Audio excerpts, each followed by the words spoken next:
Bonsoir à toutes et à tous, bienvenue dans cette édition d'information dans l'actualité ce soir. C'est un programme innovant et ambitieux lancé par le ministère de l'Enseignement supérieur sous l'impulsion du ministre Alpha Bakar Bari à ligne de mire, former 250 femmes titulaires de PhD d'ici 2035. Et puis après leur traitement à Jean-Paul II de Taoya, les femmes guéries de fistule obstétricale bénéficient d'une prise en charge. Le Fonds d'appui aux activités économiques des femmes et filles entend accompagner l'initiative.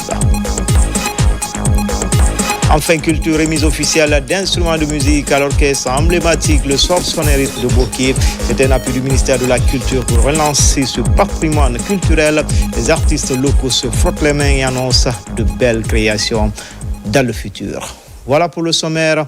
Encore une fois, bonsoir à tous. C'est un programme innovant et ambitieux lancé par le ministère de l'Enseignement supérieur sous l'impulsion du ministre Alpha Bakar Bari en ligne de mire, former 250 titulaires de PhD d'ici 2035. Une réponse forte pour combler les déséquilibres et booster la représentativité féminine dans le monde académique. Mounir Bari, Amarako Bassouma.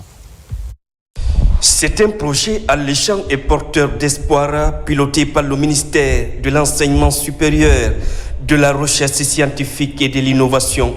250 femmes enseignantes-chercheurs seront formées au doctorat. Un programme inédit soutenu fermement par le chef de l'État pour briser les barrières et ouvrir la voie de l'excellence féminine dans l'autre sphère du savoir. Si les femmes n'ont pas de doctorat, elles ne peuvent pas s'impliquer pleinement dans les activités de l'enseignement supérieur. Une fois elles ont ce diplôme de doctorat, elles peuvent aspirer au grade académique d'assistant, de maître assistant, de maître de conférence et de professeur. Ce programme est une initiative audacieuse, une initiative qui fait plaisir à toutes les femmes, pas seulement aux femmes, aux hommes aussi, parce que les hommes sont nos partenaires privilégiés qui vont nous permettre et nous accompagner pour la réussite de ce programme. Former 250 femmes à un doctorat d'ici 2035, c'est créer un vivier d'élite au service de l'enseignement supérieur. Ce programme qui est lancé répond à une préoccupation spécifique dans le cadre de l'égalité du genre au sein du ministère de l'Enseignement supérieur, notamment la sous-représentation des filles-femmes dans les filières scientifiques. Former 250 femmes docteurs d'ici 2035 est un objectif noble. Aller vers les filles et les femmes dans nos institutions d'enseignement supérieur afin de rehausser leur nombre dans ce domaine-là. Ce programme s'inscrit dans la dynamique du vaste projet 1000 PhD et 5000 masters déjà lancés par le ministère pour renforcer le capital humain national. Audience au ministère des Affaires étrangères, les ambassadeurs d'Algérie, de Chine et d'Allemagne ont été reçus par le patron de la diplomatie guinéenne. Le diplomate chinois et celui de l'Algérie ont présenté les copies figurées des lettres de créance à Dr Maurice Sanda Kouyaté. Pour l'Allemagne, l'ambassadrice réaffirme la bonne coopération entre Conakry et Berlin. Compte rendu d'audience, Moussa Bangoura, Makemedozo. Le pont diplomatique entre la Guinée et les autres pays du monde se renforce tous les jours. Une marque de confiance dans la gestion politique du pays et le signe que le monde observe et apprécie les actes que pose le président de la République, le général Mamadi Doumbouya. Cela se traduit par ses nombreux balais diplomatiques au ministère des Affaires étrangères. Les ambassadeurs se succèdent pour renouveler l'amitié de leur pays à la Guinée. La plus récente visite est celle du nouvel ambassadeur de Chine, venu présenter les copies figurées de ses lettres de créance au chef de la diplomatie guinéenne. L'amitié traditionnelle entre la Chine et la Guinée s'est enracinée dans l'histoire. La Guinée est le premier pays subsaharien à établir des relations diplomatiques avec la République populaire de Chine. Ces dernières années, grâce à la direction stratégique des deux chefs d'État, la confiance politique mutuelle entre la Chine et la Guinée ne cesse de renforcer. Elle souhaite établir des relations amicales avec son Excellence, Monsieur le Ministre, le ministère des Affaires étrangères et les divers départements de la Guinée afin de travailler ensemble avec nos amis guinéens à la mise en œuvre d'importants consensus atteints par les chefs d'État de nos deux pays et de promouvoir sans cesse l'amitié remarquable et la coopération gagnant-gagnant entre la Chine et la Guinée. Quelques jours avant, le nouvel ambassadeur d'Algérie avait été reçu aussi par le ministre Maurice Sanda Kouyaté.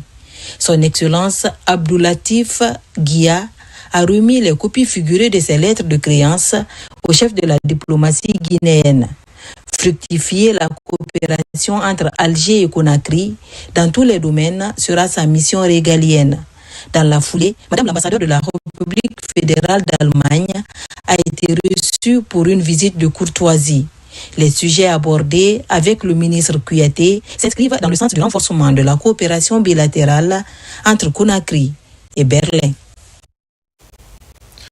La haute autorité de la communication multiplie les démarches pour assainir la presse guinéenne. Le président de l'institution de régulation a reçu les promoteurs de Web TV. Les entretiens entre Boubacar Yassine Diallo et ses promoteurs ont porté essentiellement sur les différents textes qui régissent la profession. N'est-ce pas, Mamadou Saliouba?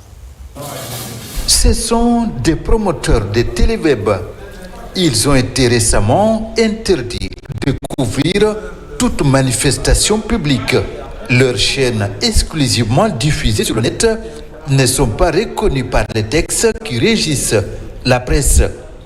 Conduits par le syndicat des professionnels de la presse, ces promoteurs sont venus plaider auprès de la HAC pour une solution leur permettant d'exercer.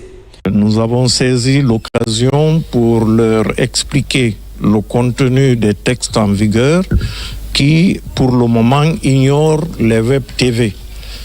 Et nous avons rappelé les lettres circulaires de la Haute Autorité de la Communication qui interdisent au Web TV la couverture des manifestations publiques et des événements officiels, tout comme d'ailleurs les journalistes non détenteurs de cartes.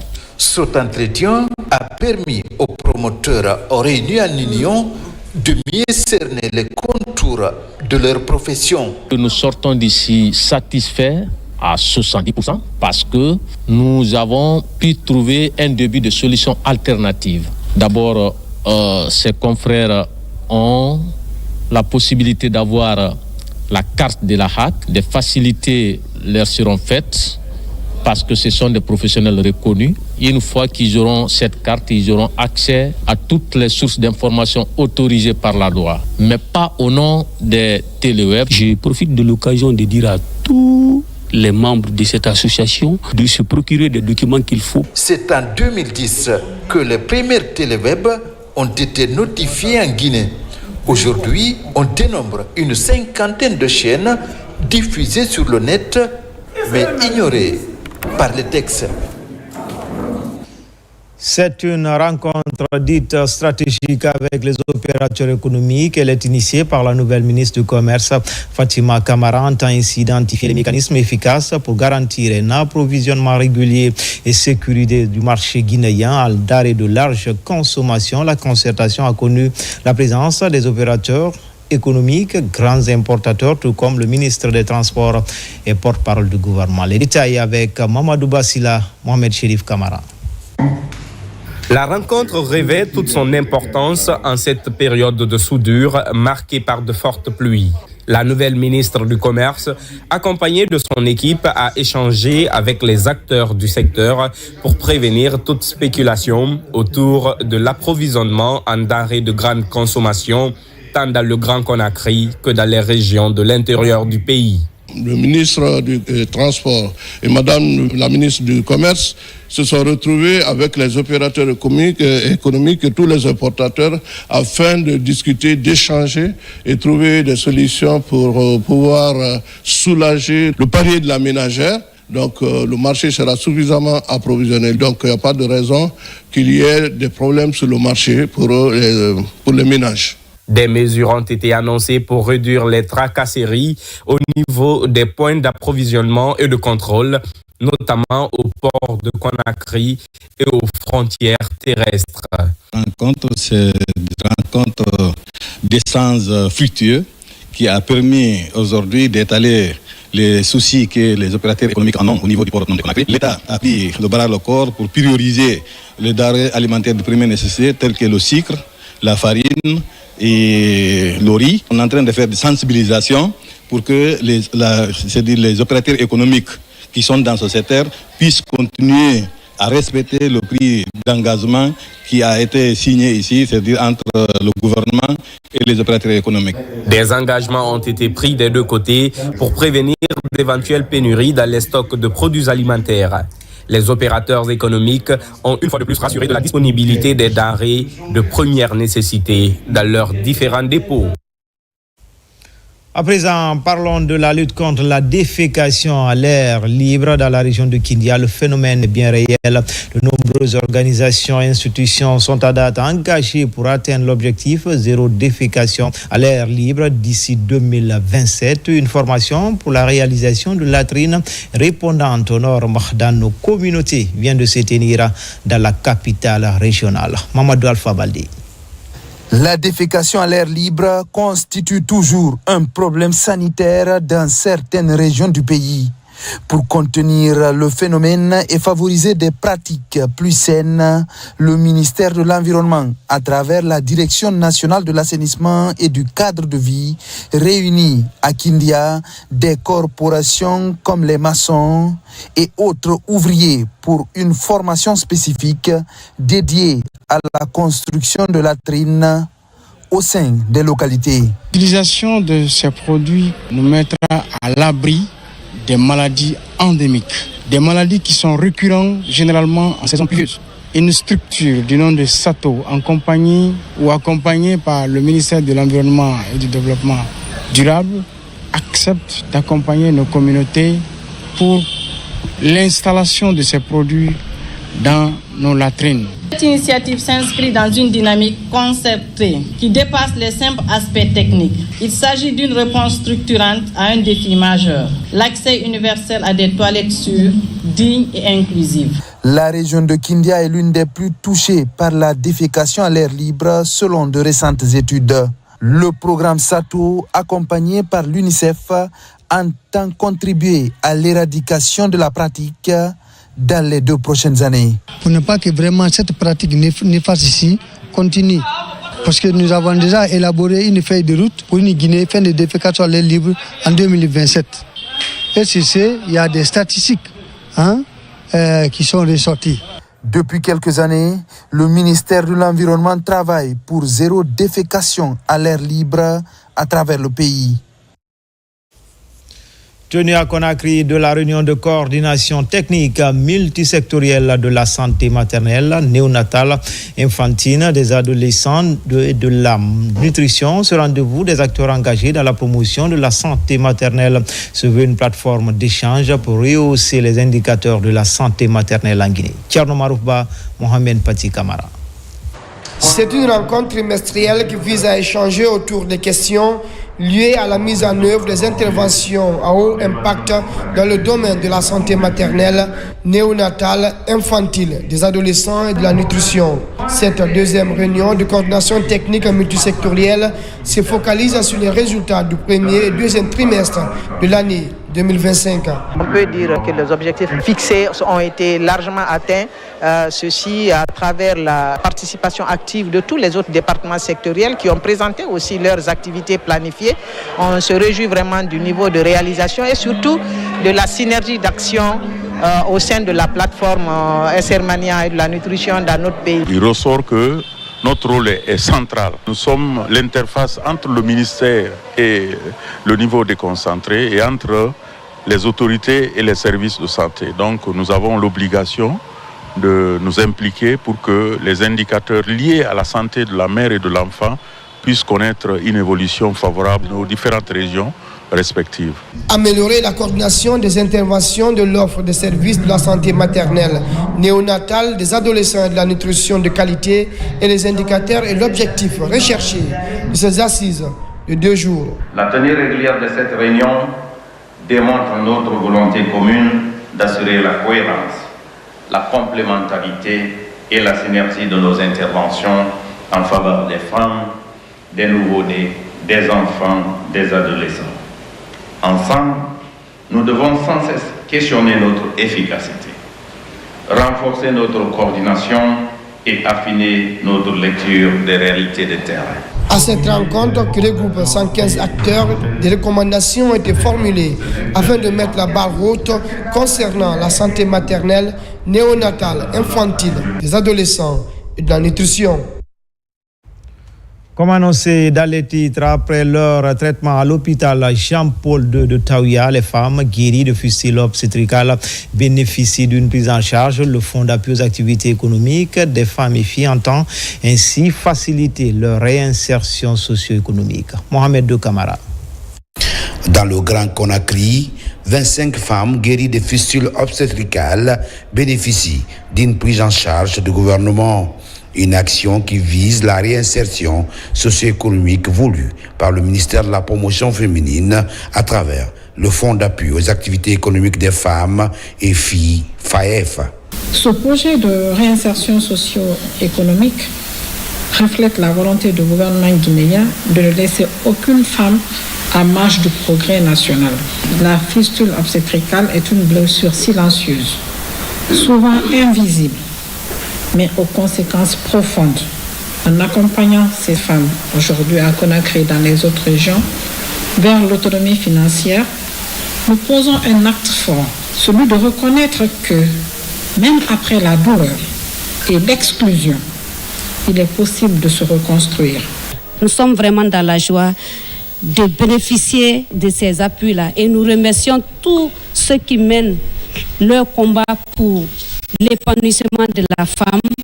L'accompagnement de ces femmes guéries de fistules obstétricales est facilité par le Crédit rural de Guinée après leurs soins au centre Jean-Paul II de Conakry. À travers cette maladie, elles se sont vues écartées, marginalisées, mises à l'écart du développement de notre pays. C'est pourquoi le Crédit rural leur apporte ce soutien pour qu'elles regagnent le sourire et qu'elles se remettent en plein dans le développement de notre pays. Avant la remise de cet appui, ces femmes ont bénéficié d'un renforcement des capacités en éducation financière. D'ici la fin de l'opération, 120 femmes guéries de fistules bénéficieront de cette prise en charge. Un montant de 350 millions seront répartis entre les bénéficiaires.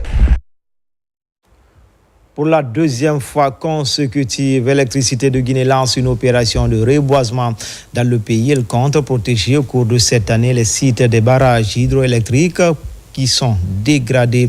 Pour y arriver, plus de 3000 plants à croissance rapide seront mis en terre. La CBG, le groupe UMS et l'ONG CHAF Guinée appuient l'opération. Nabi Kamara. Électricité de Guinée a officiellement lancé samedi sa deuxième campagne de reboisement. Cette fois-ci, elle décide de protéger les berges et têtes de source des barrages hydroélectriques sur toute l'étendue du territoire national. L'énergie qui est tirée de Caleta et de Swapiti au-delà de la Guinée. C'est pourquoi c'est important, très important, de protéger les berges, les têtes de source de ces deux barrages. C'est ce que nous allons encore faire cette année. Et on va poursuivre, Inch'Allah, les années prochaines. Ça va nous aider à améliorer la sauvegarde, la protection de nos barrages, avoir plus d'eau et avoir plus d'énergie. Nous allons reboiser 77 770 plants d'espèces locales. Pour cela, nous demandons l'implication effective des communautés. Dans le mécanisme de réalisation, nous allons mettre en place des comités de suivi et de veille. Dans la mise en œuvre de ce vaste programme de protection de l'environnement et de sauvegarde des ouvrages hydrauliques du pays, Électricité de Guinée bénéficie de l'appui de certaines sociétés minières et ONG de la place. Il s'agit des CBG et du groupe UMS. Qui parle de l'eau, qui parle de l'électricité, doit parler de l'eau et doit parler des écosystèmes forestiers qui entourent ces zones. C'est pour cela que ce grand projet a un intérêt pour notre pays. Nous sommes venus réitérer notre engagement aux côtés des EDG pour dire que nous les accompagnons. Nous sommes tous engagés pour le reboisement.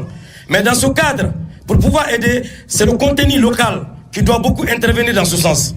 EDG couvrira les sites de 8 barrages hydroélectriques, soit 240 hectares, par la mise en terre de plus de 260 000 plants à croissance rapide. Volet vulgarisation du projet de nouvelle constitution. Tout d'abord, dans la capitale de la Guinée forestière, le projet présenté aux soldats de l'économie, plus précisément aux chefs d'unité des douanes de la région. Il s'agit de vulgariser ce document pour qu'ils puissent à leur tour expliquer les grands axes à leur équipe et aux populations locales. Lancé Kamisoko, Mohamed Lamine Diallo. Comprendre le projet de nouvelle constitution pour mieux expliquer le contenu dans leurs unités respectives, tel est le motif qui regroupe ces agents des douanes de la Guinée forestière. L'exercice se fait par le biais d'une mission de la direction générale conduite par le responsable des ressources humaines. Nous avons été particulièrement chargés par le directeur général des douanes, non seulement de partager le contenu avec nos collègues, mais aussi et surtout de les inviter et les aider à s'approprier du contenu du projet de la nouvelle constitution. À restituer non seulement en langue française, mais surtout dans nos langues nationales. Parce que ce n'est pas tout le monde qui comprend le français, c'est-à-dire en guerre, en pelé et autres. Et c'est ce qu'on va transmettre à tous ceux qui ont eu le temps de venir assister à la communication. Désormais en charge de restituer en langue locale le contenu de ce projet de nouvelle constitution, ces agents doivent agir conformément aux principes édictés par la législation guinéenne. Je vous invite à ne pas confondre la vulgarisation de la nouvelle constitution et la campagne référendaire. Nous sommes à la phase de vulgarisation.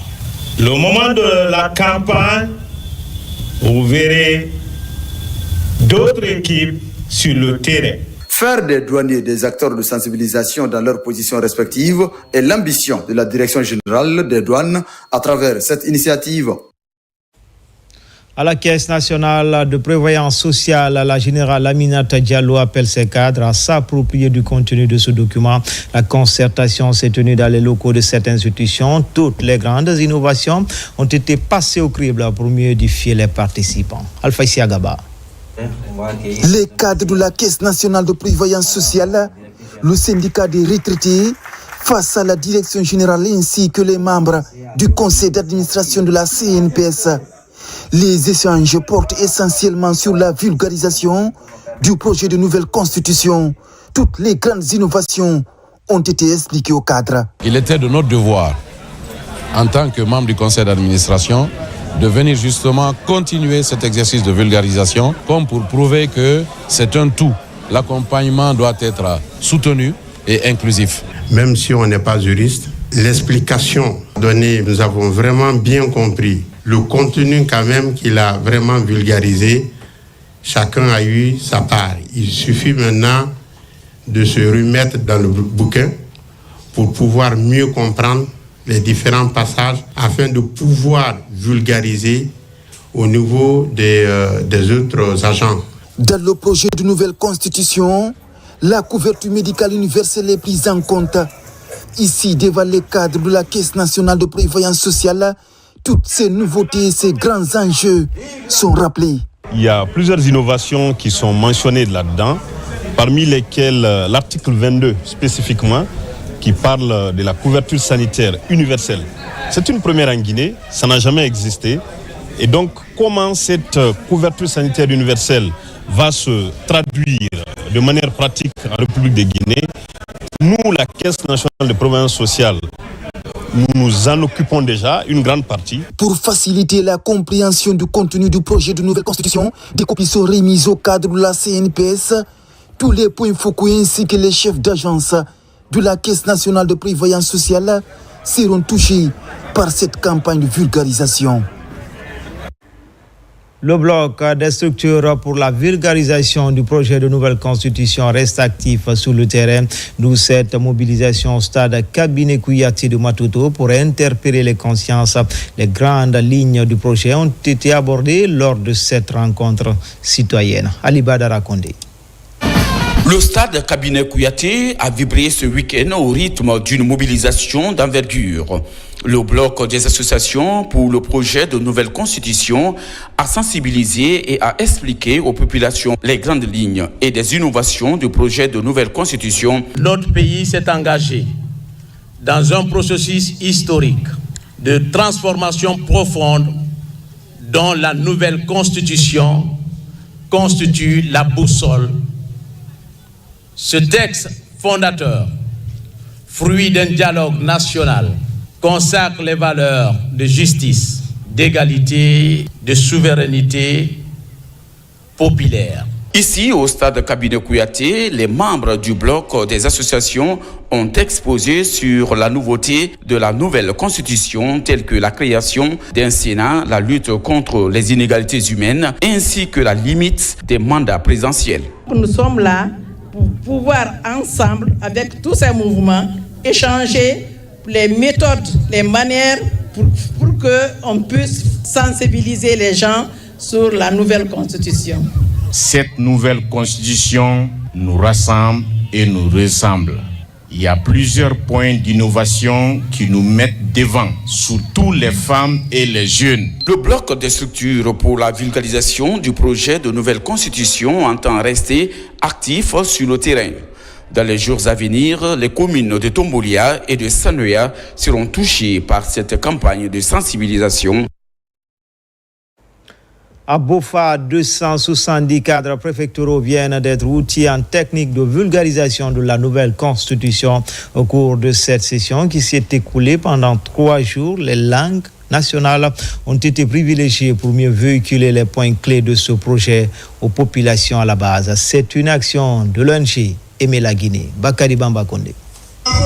Dans le cadre de son engagement continu pour la diffusion d'une meilleure compréhension des textes fondamentaux du pays, la société AGB déjà GIC a organisé une session de formation intense à l'intention des autorités préfectorales, sous-préfectorales et des présidents de district de la préfecture de Bofa. Cette initiative, qui fait suite à plusieurs semaines de sensibilisation communautaire sur la nouvelle constitution, vise à équiper les leaders locaux des connaissances nécessaires pour mieux appréhender et expliquer les dispositions de ce nouveau cadre légal à leurs administrés. La sensibilisation et la vulgarisation en cours sont des éléments qui, sans nul doute, apporteront une très meilleure compréhension de ce document phare, mais également sont des facteurs qui indiquent qu'il y aura une très forte mobilisation le 21 septembre 2025 à l'occasion de ce référendum. La formation qui s'est déroulée sur 3 jours a réuni des représentants clés de la gouvernance locale. L'objectif était de décortiquer le contenu de la nouvelle constitution en mettant l'accent sur les aspects les plus pertinents pour la gestion des affaires publiques au niveau décentralisé. Pour être choisi, pour être le passager du message, pour bien comprendre cette nouvelle constitution au niveau de la population, c'est une confiance. L'intérêt particulier pour nous est que ça permettra à coup sûr que la population soit suffisamment outillée, suffisamment informée quant au contenu de ce projet qui restera la colonne vertébrale de notre pays. Cette démarche permettra une meilleure appropriation de la nouvelle constitution par l'ensemble des citoyens, favorisant ainsi une culture du respect des lois et de participation active au référendum prochain. Même exercice au Centre national de surveillance et de police des pêches sur initiative du directeur général. Plusieurs cadres viennent s'abreuver du contenu de ce document. C'était lors d'une rencontre de vulgarisation où des exemplaires ont été remis aux responsables de cette direction. Al-Gassi Mouba pour en savoir davantage. S'approprier le contenu du projet de la nouvelle constitution, une préoccupation de tout un chacun. Au Centre national de surveillance et de police des pêches, les cadres se retrouvent autour de la table. L'enjeu de la rencontre, échanger sur le contenu du projet de la nouvelle loi fondamentale. Ce, pour une meilleure compréhension des textes qui régissent ce projet de nouvelle constitution du pays. Ce projet de nouvelle constitution, dans son article 6, dans son article 21 et dans son article 22, fait un cas spécifique à la santé, à la sécurité et à l'éducation.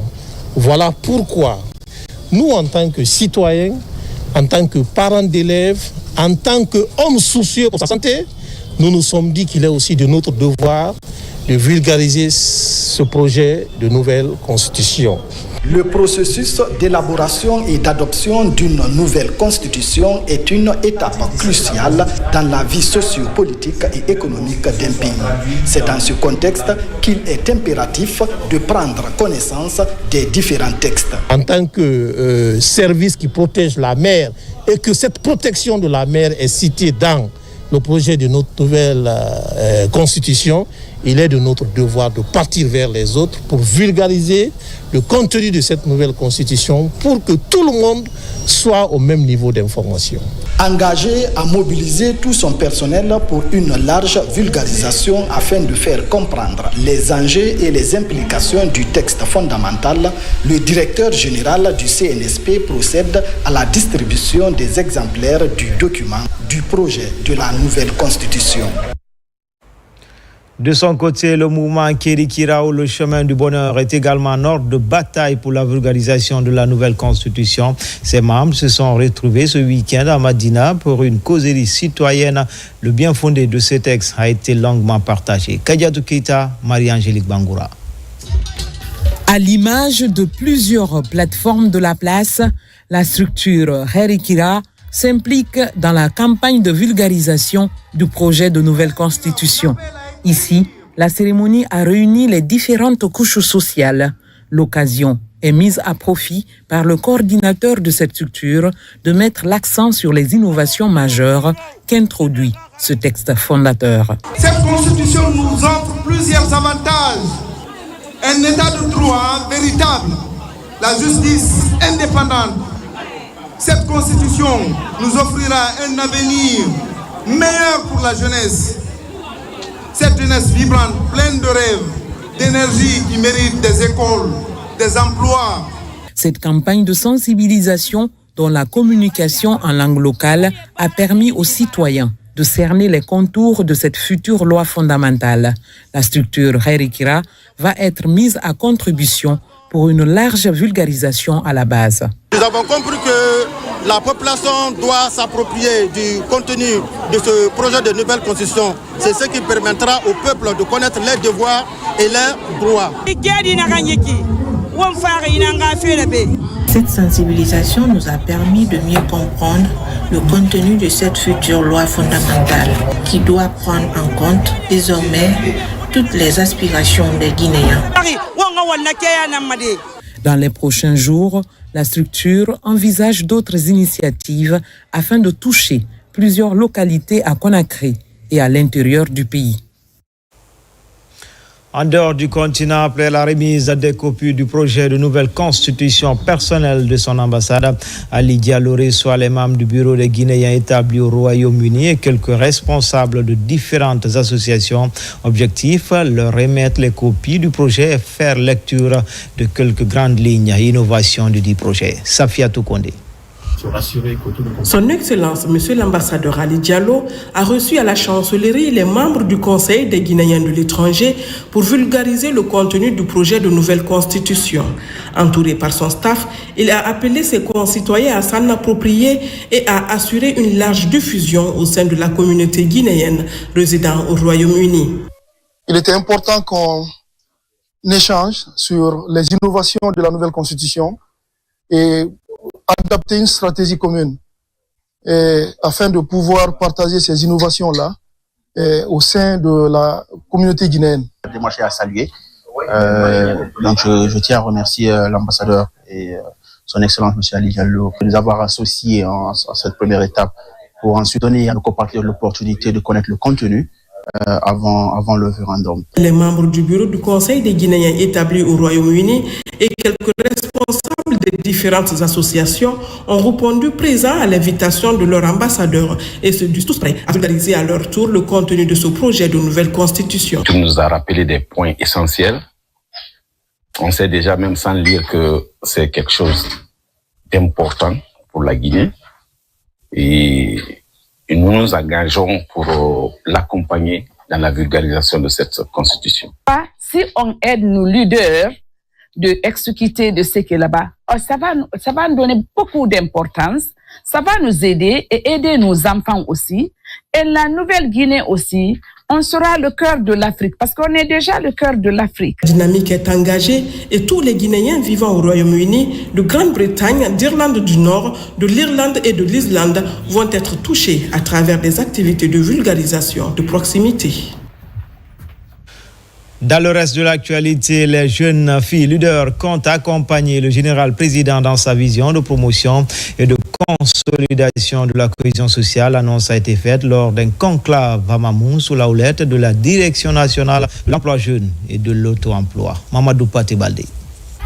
Le gouvernement guinéen, dans sa vision de promouvoir la consolidation de la paix et l'unité nationale, reste déterminé à faire de ce processus une priorité nationale.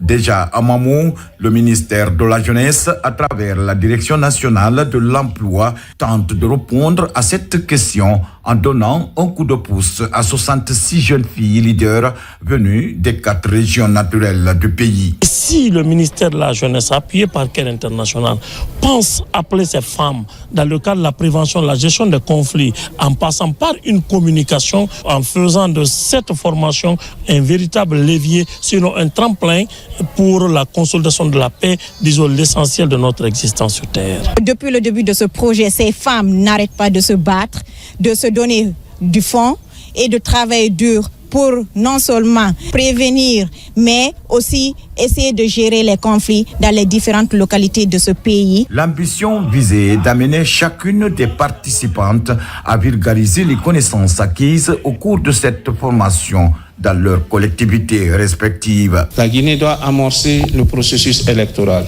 Et qui parle d'élection parfois, et il est important d'amener les gens à mieux comprendre, à sensibiliser les gens à promouvoir la paix. Donc dans ce processus électoral-là, vous allez avoir un rôle crucial de sensibilisation des populations pour l'unité nationale. Pour qu'on puisse quand même intervenir au niveau d'un conflit, il faudrait qu'on soit sûr de soi-même, qu'on ait la capacité, qu'on ait la volonté d'aller vers ceux qui sont en conflit pour pouvoir les fédérer et les mettre ensemble. Durant ces 3 jours, ces jeunes filles leaders bénéficieront également des connaissances pratiques sur l'analyse et le bilan d'un conflit, ainsi que les étapes de processus de changement de comportement et les facteurs facilitant ainsi ce changement. Le projet Basket pour tous entame sa 4e édition. Le concept est porté par notre compatriote Alpha Guibou Diallo qui ambitionne de promouvoir ce sport même dans l'arrière-pays pour marquer les esprits. Les équipements sont remis aux équipes féminines et masculines du pays, les 10 clubs affiliés à la Ligue, la Maison Centrale, tout comme l'organisation d'un tournoi à la baie à l'affiche toutes les préfectures du pays. C'est Koussouma Kandouma Touré. Le projet l'ONG Basket pour tous, actuellement à sa 4e édition, a pour ambition de fournir des équipements sportifs et divers articles aux équipes féminines et masculines du pays, ainsi qu'aux autres clubs affiliés à la Ligue guinéenne de basketball. Ce dont comprend principalement des maillots, des sous-vêtements, des médicaments, des chaussettes, des chaussures et des ballons. L'initiative est portée par l'international guinéen Alpha Guibou Diallo, qui évolue actuellement en Grèce. En tant qu'association, nous avons effectivement, par le biais de notre président, mais également des autres membres, jugé nécessaire d'accompagner notamment ces jeunes vers cette dynamique. Et c'est pour ça que lors de cette 4e édition, où vous avez justement ces lots qui sont présents, vous avez à peu près 2000 paires de chaussures, des équipements divers, vous avez des paniers de basket qui sont prévus pour des villes, des équipements pour toutes les préfectures de la Guinée qui sont distribués à cette occasion. Dans le cadre de son programme, l'ONG Basket pour tous prévoit de sillonner toutes les régions de l'intérieur du pays afin de rendre le basketball accessible à toutes les personnes désireuses de le pratiquer. Cette démarche s'inscrit en parfaite adéquation avec la politique sportive mise en œuvre par les autorités actuelles. Écoutez, j'encourage non seulement les membres de cette association, mais aussi d'autres bienfaiteurs d'une telle initiative qui vient encourager et appuyer l'État dans ce qu'il fait au quotidien, accompagner nos différentes disciplines, nos différentes fédérations à promouvoir leurs disciplines. Le projet prévoit également la réalisation de plusieurs activités, parmi lesquelles la construction d'infrastructures sportives, la formation de techniciens et encadreurs sportifs, l'organisation de compétitions et la création d'opportunités pour les jeunes talents sportifs. Enfin, culture, la remise officielle d'instruments de musique à l'orchestre emblématique, le Sorson et rythme de Bokeh. C'est un appui du ministère de la Culture pour relancer ce patrimoine culturel. Les artistes locaux se frottent les mains et annoncent de nouvelles créations. C'est dans le cadre du renforcement des capacités des orchestres nationaux qui ont fait la fierté de la culture africaine de Guinée par le passé. Retour en image sur cette cérémonie qui a connu la présence de plusieurs ténors de la musique locale avec notre équipe régionale, Younousa Tawel Kamara, Bintou Touré, Mohamed Mara. Créé en 1962, le Sorsornais Rythme de Bokeh est l'une des formations musicales qui ont porté haut le flambeau de la musique guinéenne dans les temps. Ce groupe emblématique a résisté de génération en génération contre vent et marée, parfois avec des instruments usés. Aujourd'hui, grâce à la volonté personnelle du président de la République, le général Mamadi Doumbouya, à travers le ministère de la Culture, cette formation orchestrale reçoit des appareils musicaux flambants neufs en vue de relancer la culture du terroir. C'est une immense joie aujourd'hui pour moi de vous remettre, monsieur le préfet, ces instruments au nom du ministre Moussa Moïse Silla qui, au nom du président, a estimé qu'il n'y a pas de développement sans culture. C'est un don qui nous galvanise, ça nous réconforte et nous motive davantage. Parce que quand on sait que le Sorsornais de Bokeh, depuis 1962, il a été créé, nous sommes de la 4e génération de cette formation. Et jusqu'à date, elle est fonctionnelle. Donc c'est pour dire que vraiment, le Sorsornais de Bokeh est l'orgueil des fils de Kakandé. La remise officielle de ces nouveaux instruments musicaux a mobilisé plusieurs nostalgiques du Sorsornais Rythme de Bokeh en présence des autorités communales, préfectorales et régionales.